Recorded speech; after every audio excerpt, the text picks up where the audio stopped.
For today's video mga katings, practice muna tayo ng 32 inches na TV. May backlight pero walang display. Let's go! Ang page na to ay rated KPSF. Kulang pa sa followers, kaya mag-like at mag-follow ka na. Ayan guys, at na-check ko na yan. Walang 3.3 volts tsaka B1. The rest ng voltage okay naman mga katings. Bali, may problema na yan sa panel. Kaya yung gagawin natin, try nating i-cut yung CKB lines mga katings. Kung gagana ba. Disclaimer lang mga katings, hindi talaga ako nagre-repair ng mga TV. Try lang nating praktisan to at baka matsambahan natin. Huwag mong subukan. Masisira ang buhay mo.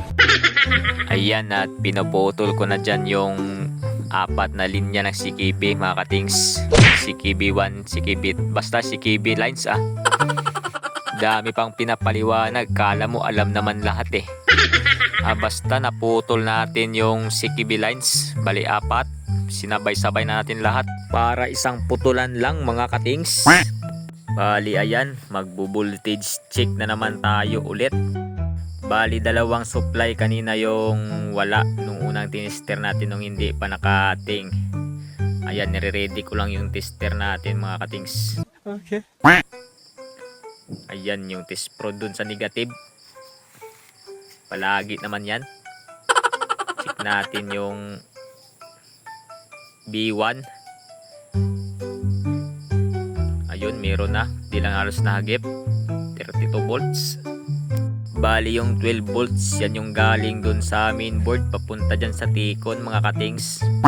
Disclaimer lang ulit hindi ako nagre-repair ng TV mga katings. Practice lang to. YouTube University lang ba? Bali yung 3.3 yung hinahanap ko dyan mga katings. Ayan, okay na yung 3.3. Meron na mga katings. Tignan natin kung may display na to. Balik lang natin yung takip. At baka masagi at mag-short. Ayan guys. The moment of truth na guys. Tignan natin. Ayun, meron na mga katings. Wow. Ang ganda ng display. Sana all. Natsambahan natin mga katings. At ayan, okay na. Masaya na naman tayo at nakatsamba. Alright na mga katings. Shout out muna tayo sa mga likers, followers, at sa laging nagkasuporta sa ating page. Maraming salamat mga katings. And have a great day. Hanggang sa muli. Peace!